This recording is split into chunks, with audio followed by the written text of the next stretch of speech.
చాలా మంచిదండి.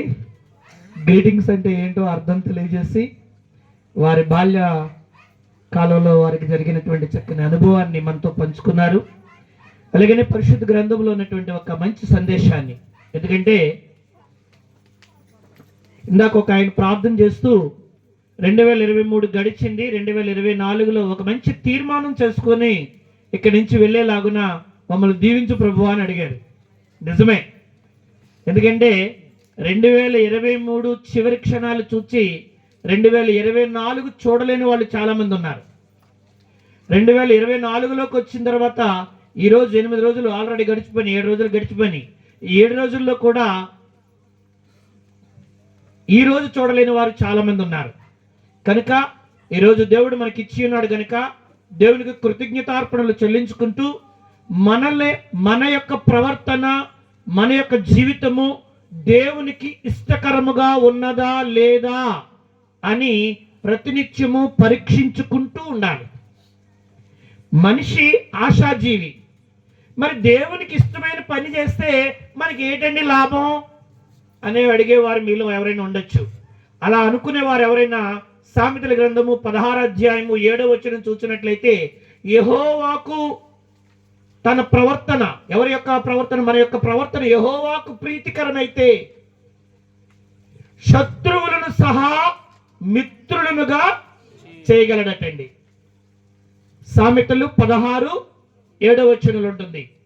యెహోవాకు ప్రీతికరమైనటువంటి ప్రవర్తన ఎవరైతే ప్రవర్తిస్తున్నారో, ఆయనకి ఇష్టమైనటువంటి ప్రవర్తన ఎవరైతే చేస్తున్నారో వారికి ఎవరైనా శత్రువులు ఉన్నా సరే వారిని దేవుడు మిత్రుడుగా చేయగలడట. కాబట్టి మన ప్రవర్తన అంతా దేవునికి ఇష్టకరంగా మార్చుకోవడానికి 2024 ప్రయత్నిద్దాం. అలాగే మన మధ్యన ప్రియులు గణేష్ నగర్ నుండి వచ్చినటువంటి సురేష్ గారు మన మధ్యన ఉన్నారు. వారికి గొంతు కొంచెం బాగోలేదన్నారు. అయినను సరే దేవుని మహిమార్థమై ఒక్క 10 నిమిషాలు వారు కూడా దేవుని వాక్యాన్ని వివరించవలసిందిగా కోరుచూ ఉన్నాం.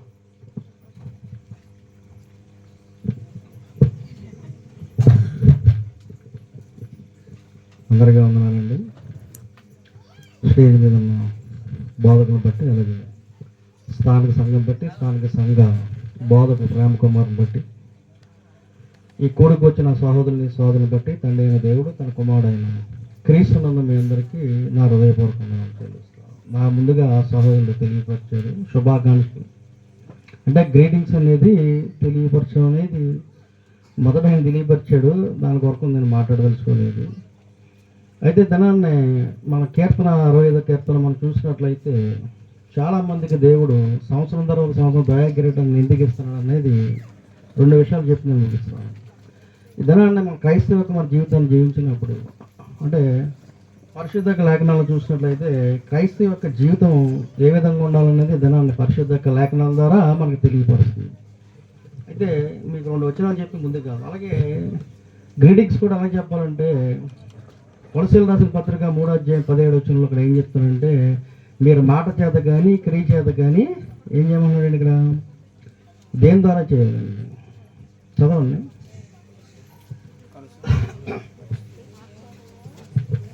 అపోస్తలుడైన పౌలు మీరు మాట చేత కానీ క్రియ చేత కానీ, అంటే ఇక్కడ దేవునికి సంఘం అంతా కలిపి ఏం చేయాలండి అంటే, ఎవరికి ఇష్టం వచ్చిన వారు ఏం చేయకూడదండి, చెప్పుకుంటా పోకూడదు. ప్రభువైన యేసుక్రీస్తు ద్వారా తండ్రి అయిన దేవుడికి మనం ఏం చెల్లించాలండి దేవునికి అంటే, ఇప్పుడు ఇందాక చెప్పారు కదా సహోదరులు, ఈ సంవత్సరం ఎన్ని దినాలు అయిందండి? ఇప్పటికి 7 దినాలు అయ్యింది.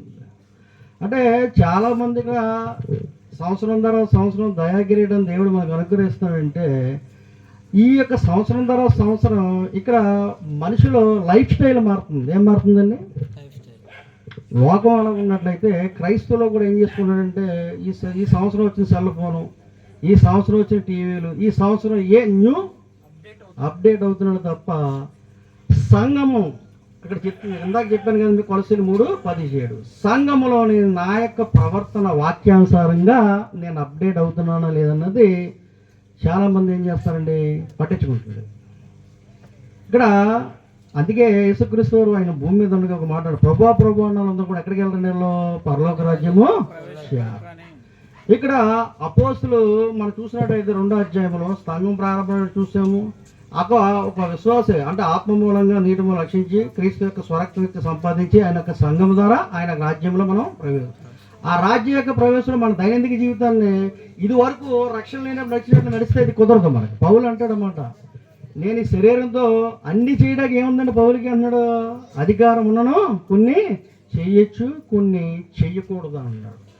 అయితే ఇక్కడ ఈ సంవత్సరం ద్వారా సంవత్సరం మనకి అంటే లోకాన్ని పక్కన మనకి ఎందుకు ఇస్తాడంటే మనము దేవుని యొక్క అంటే క్రైస్తవ యొక్క జీవితంలో దేవుని ఎడల మన జీవితాన్ని ఎలాగా మనం మలుచుకున్నాం అంటే ఈ సంవత్సరం అంతా సహోదరులు జ్ఞాపకం చేశారు కదా, ఈ సంవత్సరం మనం ఏదైనా దేవుడికి ఆయస్కరమని చేసి ఆయనకి మనకు ఆరాధనకైనా దూరం అయ్యాము, ఆత్మ సంబంధ కార్యక్రమం దూరం అయ్యాము. ఇవన్నీ ఒకసారి మనం జ్ఞాపకం చేసుకోవాలి. అంటే మనం ఏం సాధించామన్నది గమనించాలి ఒకసారి. చాలామంది ఇందాక నేను చెప్పినట్టు మానవుడికి తనకు ప్రతీది కూడా తనకు అనుకూలంగా మార్చుకోగల సామర్థ్యత దేవుడు అనుగ్రహించాడు. ఎందుకంటే ఆ స్వతంత్రత దేవుడు ఇచ్చాడు.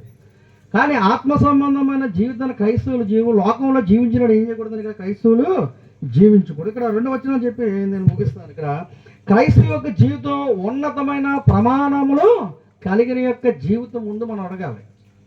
మనం అందరం కూడా ఏం అడగాలండి, అదే ఒక ఉన్నతమైనది ప్రమాణాలు కలిగిన యొక్క జీవితం. దేవునికి ఒక ఉద్దేశం ఉంది. ఆ ఉద్దేశం అంటే దేవుడు పరిశుద్ధ లేఖనం చెప్తుంది. ఎక్కడంటే మనకి ముందుగా మనం చూడవలసింది ఏంటంటే ఇక్కడ పరిశుద్ధపరచుటకు అంటే క్రైస్తవుడు మనం ఏం చేయాలి అంటే క్రైస్తవ యొక్క జీవితంలో మనం ఎలా ఉండాలంటే దేవుడు పరిశుద్ధుడు, మనం కూడా ఏం కలిగి ఉండాలంటే ఇక్కడ పరిశుద్ధతను మనము కలిగి ఉండాలి. ధన ప్రపంచవ్యాప్త ప్రకారంగా మనం చూసినట్లయితే మెజారిటీ పీపుల్ ప్రపంచానికి 100కి 69 మంది క్రైస్తవులు అంటున్నారు. కానీ ఈ 69 మంది కూడా వాక్యానుసారంగా వీళ్ళు ఉన్నారా, వాక్యానుసారంగా బోధ కలుగుతున్నారా, వాక్యానుసారంగా సంఘం బైబిల్ ఏది చెప్తుంది, వాక్యానుసారంగా ఒకడు ఏ విధంగా క్రైస్తవుడు జీవించాలనే జీవితాన్ని వదిలి అందుకే మానవుడి కల్పితంలో దైవోపదేశం నన్ను వ్యర్థముగా ఆరాధిస్తున్నారని దేవుడు మనకు చెప్పాడు. ఇక్కడ ఇలాగ చేసినప్పుడు దేవుడు మనం ఎంత ఆనందపరిచినా ఆయన ఏం చేయండి ఇక్కడ ఆనందంగా అయినా లేడు. ఎందుకంటే సంవత్సరం తర్వాత సంవత్సరం అంటే మనం ఎక్కడ చేరుతున్నాం అంటే మరణానికి దగ్గరగా చేరుతున్నాం. అంటే ఇక్కడ మన యొక్క ప్రవర్తన పరిపూర్ణంగా మనం ఏం చేయలేదని ఇక్కడ పరిపూర్ణతగా పూర్తిగా మనం సాధించినాము. కనీసం తన కొరకు ఏం చేయమని చెప్తున్నాడు ఇక్కడ ప్రయత్నించి అని చెప్తుంది. మత్తయి రాసిన సువార్త 5వ అధ్యాయం 48 వచ్చినామండి. 5:48 5వ అధ్యాయం 48.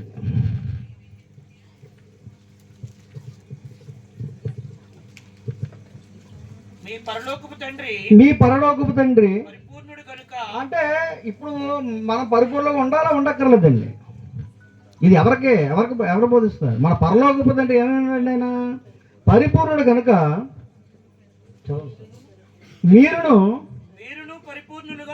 మీరును కూడా ఏం చేయాలండి ఇక్కడ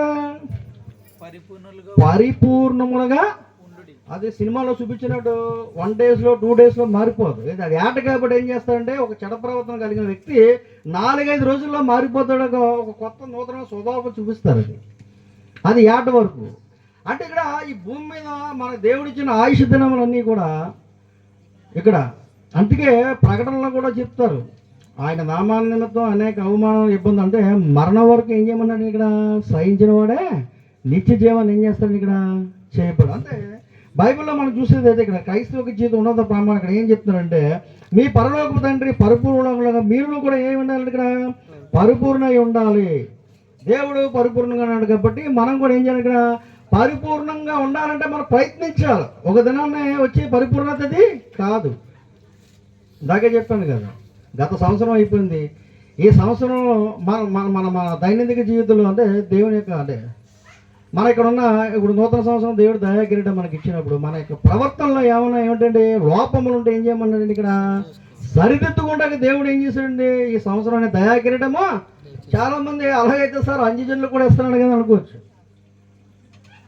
రైటే. కానీ వాళ్ళకి క్షమాపణ అంటే ఉంది వాళ్ళకి. ఎందుకంటే దేవుని వాక్యం వాళ్ళు ఎరిగిన వారు కాదు ఇంకా. ఎందుకంటే వారికి సువార్త అనేది ఏమో లేదండి, వారికి సువార్త అనేది వారికి చెప్పబడాల ఇంకా వినబడలేదు కాబట్టి వారికి క్షమాపణ ఉంది. కాబట్టి ఇక్కడ పరిపూర్ణంగా ముందు ఉండాలంటే అందుకే మీకు పత్రికలు మనకి క్రైస్తవులకు రాశాడు పత్రికలు ఏంటంటే సంఘానికి పౌలు మీరు అపోస్తలుడైన పౌలు సంఘానికి అక్కడ ఆయన కూడా శుభమని చెప్పారా పద్ధతి కూడా మీకు మొదలెట్టారు. తండ్రి అయిన దేవుడు తన కుమారుడైన క్రీస్తు సంఘం చెప్పి ఏం చెప్పాడు శుభమని చెప్పి రాయినది ఏమనగాని ఇక్కడ మనకు తెలియపరుస్తాడు. అందుకే ఇక్కడ ఇంకో వచ్చిన నేను చెప్పి ముగిస్తే ఇక్కడ పరిశుద్ధపరచుటకు క్రైస్తవుడు ఏం చేయాలి? అదే సార్ ఆల్రెడీ మన బాప్తీసం పొందాం కదండి, మన పరిశుద్ధమే కదండి, పరలోక రాజ్యం వెళ్ళిపోతామండి. చాలా మంది బాప్తీసం తీసుకున్నంత లోపల అయిపోయింది అంటారా మన పని.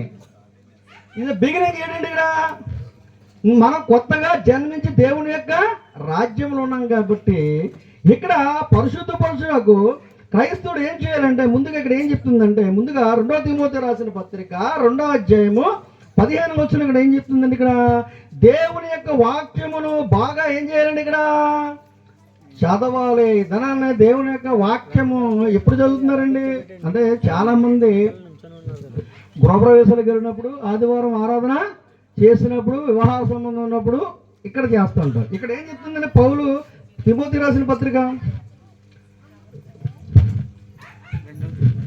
2 తిమోతి రాసిన పత్రిక 2వ అధ్యాయం 15 వచనం, దేవుని ఎదుట యోగ్యునిగాను. ఇక్కడ చాలా మంది క్రైస్తవులు అయినప్పుడు చాలా మంది సిగ్గుపడుతూ ఉంటారండి. ఎవరు సిగ్గుపడాలండి? అపోస్తలుడైన పౌలు తిమోతికి ఇక్కడ మాట్లాడుతున్నారు. అంటే దేవుని కలిగిన వారు సిగ్గుపడాలా, దేవుని కలగలేని వారు సిగ్గుపడాలండి? లోకారాజు వార్తలో కూడా క్రైస్తవ యొక్క జీవితం లోకంలో చూసిన వాళ్ళు చాలా మంది అన్యజనులు అపాసించినప్పుడు, ఆ అవకాశం అయిన తర్వాత తీర్పుదనం వచ్చినప్పుడు ఎవరైతే మనం చూసి నవ్వారో వాళ్ళు అప్పుడు అక్కడికి వచ్చినప్పుడు మనం వారిని చూసి మనం ఏం చేస్తామండి? నవ్వుతూ ఉంటాం. అక్కడ అందుకే చెప్తున్నాడా, చెప్పండి. దేవుని ఎదుట యోగ్యునిగా, దేవుని ఎదుట యోగ్యునిగా. ఎందుకంటే మన పరిపూర్ణ తండ్రి క్రీస్తు మన దేవుడి ఎదుట ఎలా నిలబెట్టాలని ఆయన ప్రతిపాదన అండి. నీతిమంతులుగా యథార్థవంతులుగా దేవుని ఎదుట ఏం చేయాలండి? ఆయన మనల్ని నిలబెట్టాలని. ఇక్కడ ఏం చెప్తుందండి? ఇక్కడ ధనాన్ని వాక్యం ఇలా ధనాన్ని అనేక మంది చాలా మంది గాస్పల్ మీటింగ్ అని పెడుతున్నారండి. గాస్పల్ మీటింగ్ అని పెట్టినప్పుడు ఇక్కడ చెప్పేది ఏం చెప్తారండి? సువార్త అనేది ఏంటండి? క్రీస్తు యొక్క మరణ సమాధి పునరుత్థానం అనేది ధనాన్ని ఎవరు ప్రకటింపబడుతుందండి? ఒకడేమో గుడారాల పండుగ అంటున్నాడు, ఇంకోటేమో మట్ల ఆదివారం ఉన్నాడు, ఇంకోటి బసవ బుధవారం ఉంటున్నాడు. ఇది మనకు కాదు కదా మనకు ఇవ్వాల్సింది. ఇప్పుడు మనకి కావాల్సింది ఏంటండి? తర్వాత సిగ్గుపడనక్కర్లేని పనివానిగా, సిగ్గుపడలేని వారు పనివారిగా సత్యవాక్యమును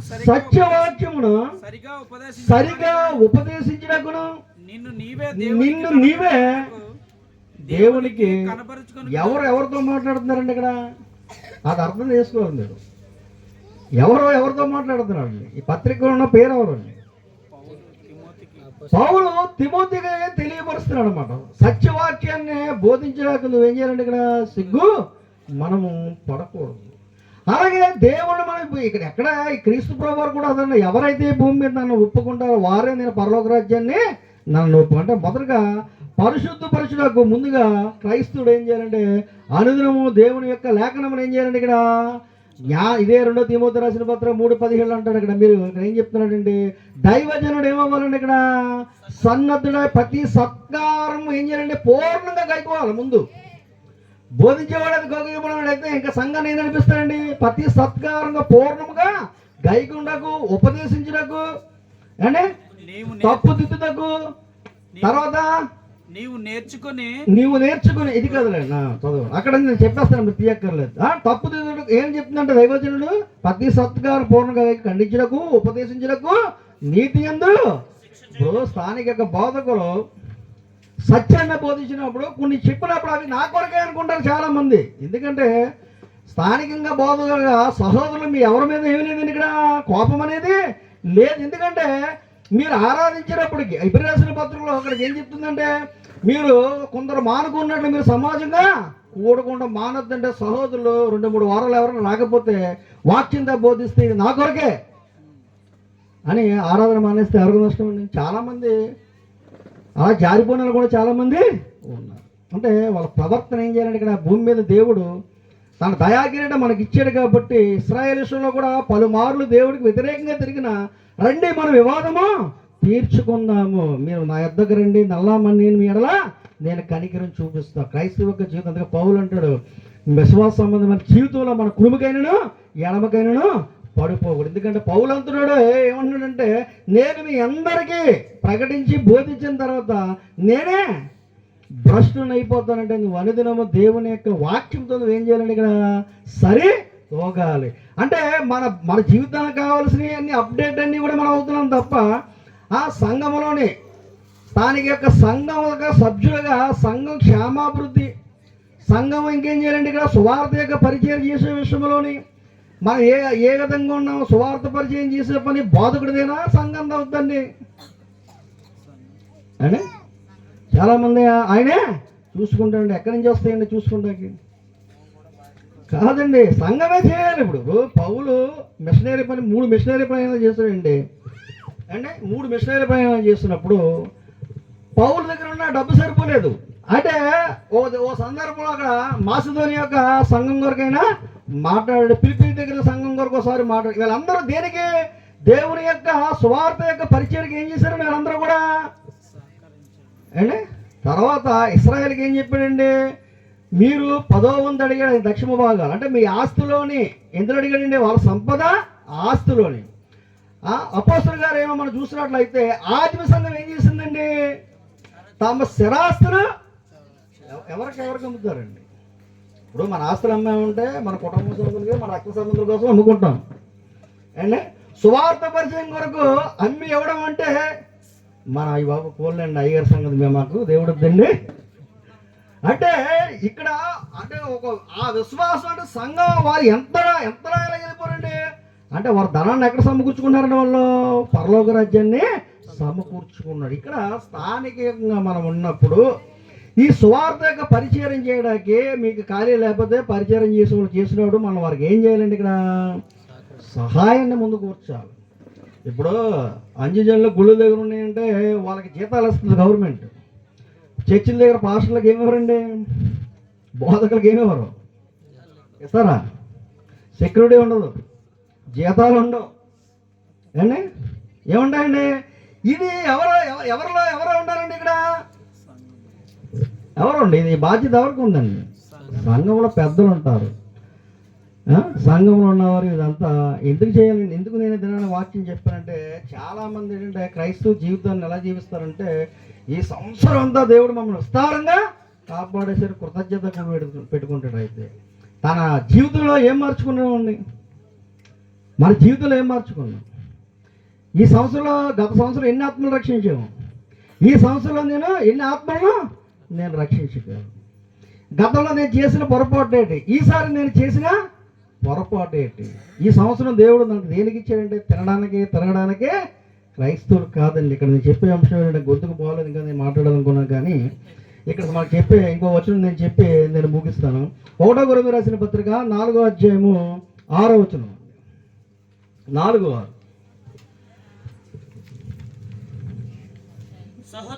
సహోదరులారా మీరు మమ్మల్ని చూచి ఏమన్నాడండి, ఈ దినాన్న స్థానిక బోధకు అక్కడ బోధించుతా వెళ్ళిపోతూ ఉంటారు, అవునా లేదా? ఆ వాక్యము దీనికన్నా ముందుగా వెళ్తే బెరియాలో ఉన్న సంఘము పౌలు శీలను చెప్పిన యొక్క సంగతులు అలాగ ఉన్నవి లేనిదని పరీక్షించుకోపోయినట్లయితే ఆ పొరపాటు ఎవరిది అవుతుందండి? అది ఎలా అన్నారు కదా, మత్తయి 2వ సువార్తలో ఇక్కడ 24లో ఉంది 7వ వచనంలో, ప్రభువా నీ నామాన్ని దెయ్యాల వల్ల కొట్టాము, ఆరాధన చేసాము, అద్భుత కార్యములు చేసాము, సూచక్రియలు మహత్ కార్యములు చేశానంటే వాళ్ళు ఏమన్నారండి? యేసుక్రీస్తు వారు అక్రమము చెయ్యవారులారా మీరు నా యొద్ద నుండి తొలగిపో. ఎందుకంటే ఇక్కడ పౌలు అదే చెప్తున్నాడు. కొరింథీలో సమస్య వచ్చింది, కొంతమంది పౌలు వారు, కొంతమంది కేపవారు అన్నారు. అదే పౌలు అక్కడ సంబరం పడ్డాడా, నా పక్షాన్ని ఇంతమంది ఉన్నారని. పౌలు ఏం చెప్పాడండి, పౌలు మీ కొరకు సిలువ వెయ్యబడలేదు. ఇక్కడ పేతురుకి ఏం చెప్పాడండి, యేసుక్రీస్తు వారు పేతురు ఈ బండ మీద ఏం కట్టమని చెప్పాడండి. ఇక్కడ ఈ ధనాన్ని ఏం కట్టారండి, సెయింట్ పీటర్ సంఘం కట్టారు.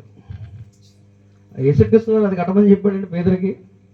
పౌలు అక్కడ ఏమన్నాడంటే కొరింథీ సంఘంలో, పౌలు మీ కొరకు రక్తము కార్చాడంటే ఈ ధనాన్ని ఏం కట్టారండి, సెయింట్ పౌల్, సెయింట్ థామస్, వీళ్ళందరూ కూడా సంఘానికి రక్తం చిందించడం. ఇక్కడ అదే చెప్తారు, ముగిస్తున్నాను, చదవండి సార్. లేఖనముల ప్రకారమున రాసిన సంగతులను ఏంటి మరి దినాన్ని ఎక్కడ బోధలు చూసినా, ఏ టీవీ చూసినా, యూట్యూబ్ చూసినా క్రీస్తు యొక్క సంఘం తప్ప ఉన్న వాళ్ళందరూ కూడా ఏం చేస్తారండి, ఇలా అతిక్రమిస్తున్నారా లేదా అండి? ఇంటర్నేషనల్ బోధకులు ఎవరండి వీళ్ళందరూ కూడా? ఇంటర్నేషనల్ బోధకులు. నన్న 7 రోజులు, అదే 7+ అదొక 5 ఒక పండగ చేశారు కదండి. ఏం చేశారండి? యూత్ క్రిస్మస్ అండి. ఏంటండి? క్రిస్మస్లో మళ్ళీ రకాలు ఉంటాయండి. యూత్ క్రిస్మస్ అని ఇంకొకటి ఏమన్నాడంటే క్రిస్మస్ ఆరాధన అండి. మరి బైబిల్లో మరి ఇక్కడ చాలా మంది ఉన్నారు ఇక్కడ బైబిల్, ఇక్కడ క్రిస్మస్ ఆరాధన అనేది మనకి బైబిల్లో మనకి ఎక్కడ చెప్పలేదు. అంతే ఇక్కడ లేఖనముల ప్రకారంగా దాన్ని మనం ఏం చేయకూడదని ఇక్కడ ఉల్లంఘించకూడదు. అందుకే ఇక్కడ ఏది చేసినా సరే ముందుగా మనం గమనించు, మీరు మాట చేత కానీ క్రియ చేత కానీ ఏది చేసినా సంఘం ద్వారా దేవుడికి కృతజ్ఞతలు మనం చెల్లించేసారంతా మనకు కలిసి. మీ అందరూ వందనాలు.